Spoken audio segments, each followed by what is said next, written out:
Think CDs are dead? Think again. While streaming and vinyl dominate now, CDs are quietly making a comeback, and I think this year could be one of the biggest years for CDs in recent decades. Hi there, my name is Aaron, and today I'm breaking down 11 reasons why I think CDs are set to make a huge comeback. And I think number 7 might make you laugh, but most importantly, I'm saving the most obvious reason for last, so be sure to stick around all the way to the end. 2 quick notes before we start. First, this video is not a debate on whether CDs sound better than vinyl. There's really more important issues in the world to solve. This is talking more about CDs as an alternative to vinyl. Secondly, I sell vinyl, CDs, and cassettes at a vintage booth in an antique mall and at record shows. So I've seen the increase in CD sales firsthand, and oftentimes they're keeping pace with vinyl sales. So my perspective today is coming both as a CD buyer and seller. Let's get started now. Now, the first reason is just a general resurgence in the importance of owning physical media rather than streaming it amongst the younger generation that grew up with streaming services. Now, this has become really popular amongst movie lovers, especially with DVDs and VHS. They're scooping those physical media copies up at a great price right now and having them available to watch whenever they want. And I think that this is extending into music as well. And obviously vinyl is the leading format in this case, but I think that a younger generation is also seeing that CDs can play an important role in this physical media ownership as well. So as these generations of streamers are wanting to own things rather than just stream them, CDs are going to become an important part of that movement going forward. Reason number 2, CD players are back. Okay, I don't know if they ever truly went away, but I'm starting to see more and more companies manufacture brand new CD players, and I don't think they would be investing the time and money in that if they didn't see evidence showing that CD sales are growing. But that's great news for someone like me who loves buying brand new gear. But even if that's too expensive for you, you can still find great deals at thrift stores on used players. Oftentimes they're Blu-ray players like this little Sony Blu-ray player. I paid $5 for it and I can play CDs with it. But even more importantly, portable CD players are being manufactured again. And I promise you, once people start seeing these in high schools or on college campuses, people are going to think they're cool just because it has a retro tech vibe to it. And obviously, as those players are being sold, people are going to want to buy more CDs to use with those players. Reason number 3 is directly tied to CD players, CD transports, and how to improve their sound. What do I mean? As somebody that reviews a lot of gear on YouTube, the most popular items that I reviewed this year were DACs, digital to audio converters. Now, every CD player has a built-in DAC, or even these cheap Blu-ray players have built-in DACs, but they're often cheap and they just don't sound as good as an external DAC.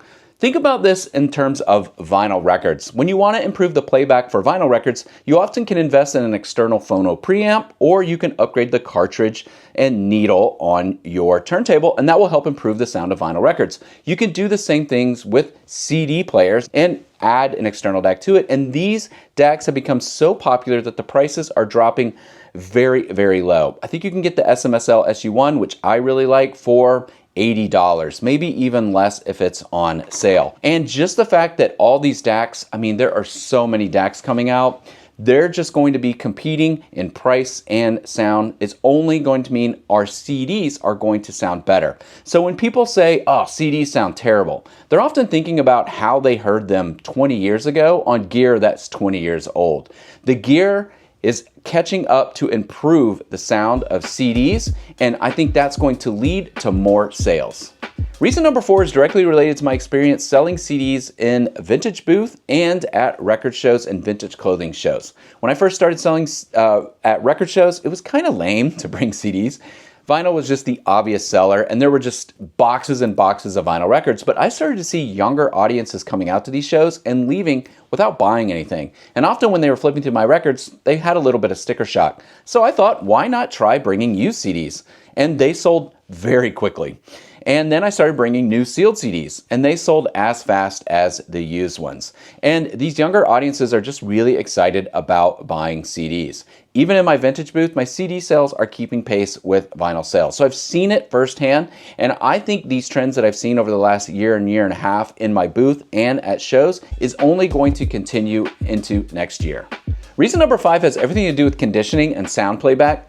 You know that nervous feeling you get when you buy a used record and you're like, I mean, I'm looking at it, it looks clean, but what does it sound like? Then you bring it home and you clean it and it still sounds a little dirtier than you hoped. You really don't have to worry about that with a CD. All you have to do with the CD is just open the case, turn it around, and look to see if there's any major deep scratches or if it just looks like it's just been torched, where the whole thing just looks unplayable. So basically with the CD, it's either going to be unplayable with skips or it's going to sound like it sounds. So condition for CDs can sometimes just make them easier to shop for than vinyl records. Reason number 6 is an important one for me. I think we should always be trying to buy music directly from artists to help support them and put more money in their pocket rather than streaming their music, which just isn't going to pay them in the same way buying physical media from them can do. Here's the thing. Sometimes we only have a limited budget and we can only buy so many vinyl records. So I've started buying more CDs directly from artists in an attempt to help support them directly, especially on Bandcamp Friday, when the money 100% goes to the artist. I'll oftentimes just buy a bunch of CDs from artists that I want to support. So I think that people are going to see that value as well. It's going to be important for generations to support these artists, and they're going to start to understand that it's hard for these artists to make a living off streaming only. And so by buying physical media, they will be able to help them do that, and buying CDs is going to better fit their budget, so it's a win-win for both the artist and the consumer. Now, I promise you, reason number 7 might make you laugh. Here we go. When I'm selling at vintage clothing shows especially, the crowd is very young. I mean, sometimes they're like 16 to 21, and a lot of them are just beginning to drive. And I can't tell you how many times people have been excited about buying CDs, and they'll tell me, I can't wait to play this in my vintage car with a CD player. Now, the reason why that makes me laugh is because, in all honesty, it just makes me feel old, right? Like, I just remember always having a CD player. I remember having a cassette player in one of my earlier cars, and I had to buy an adapter for the cassette player, and then that went to my portable CD player where I could play CDs. So I think it's great that they're getting excited that their vintage cars have CD players. And I also think it's great that they want to play CDs in there. They're probably understanding that the fidelity of the CD directly being played in the car is going to sound better than some of the Bluetooth options that they have with their phone. The next reason is simply that vinyl playback has a limited time per side. And so oftentimes there are certain releases that just make better sense on CD than vinyl. For instance, whenever like Grateful Dead releases a live album, I just buy it on CD. I mean, even this is a 3 CD set, okay? And this is one concert and it's 3 CDs. Imagine what this would be, just this one release on vinyl. I don't know, like 6 LPs maybe? Maybe even more. I don't want to exaggerate. But I would just rather put this in and listen to with 3 CDs rather than that many LPs. Another thing is, I think there's going to be companies that see a lot of value in box sets. I just recently bought this Robbie Basho box set, and these are all live performances, and it is a 5 CD set. Now, this came out on Tompkins Square Records, and it's a small independent label, and they're not going to be able to issue this on vinyl. It's just way too expensive. And I think companies are going to start issuing more box sets like this, which will help increase sales going forward. Reason number 9, not all CDs are available on streaming services. I'm a big Smashing Pumpkins fan, and the Billy Corgan side project, Zwan, is not available on Spotify or Apple Music. I think you can find a rip of it on YouTube, but for the best fidelity, you really got to buy a CD copy, which I don't have in front of me because it's in my vintage car to listen to. You can buy the original 2 LP version of that, but I think it's $350 if you want that. So if you really want the best version possible, you need to buy it on CD. Here are a couple more examples. This Devo CD, Adventures of the Smart Patrol, this is actually a soundtrack to a CD-ROM game that they released. not available on streaming services. Night Train to Nashville is a great 2 CD compilation put together by the Country Music Hall of Fame. The highlights R&B music from 1945 to 1970 that was here in Nashville. You can't get this on streaming services.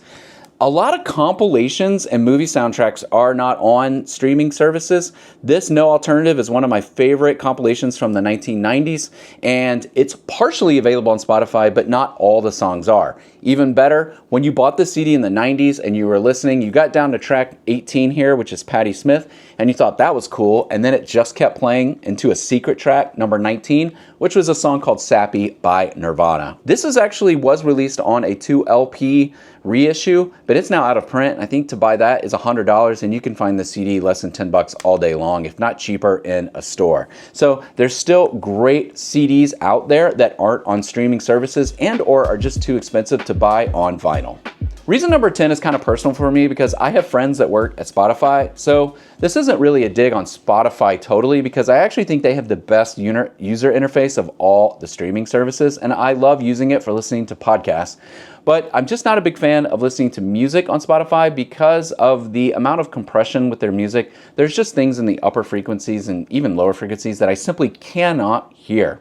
And I think that people are starting to realize that Spotify still hasn't offered that higher res streaming offer yet for their service, which is something I would gladly pay more money for if they did offer it. So CDs sound better than Spotify. I use Apple Music for music playback, because it's offered at a CD level streaming, but a lot of the younger generation just hasn't moved to Apple Music or Tidal or Qobuz or even Amazon. They're with Spotify, and I think it's because of that awesome user interface. So when they're finding out that CDs sound better, I think that they're picking them up when they can.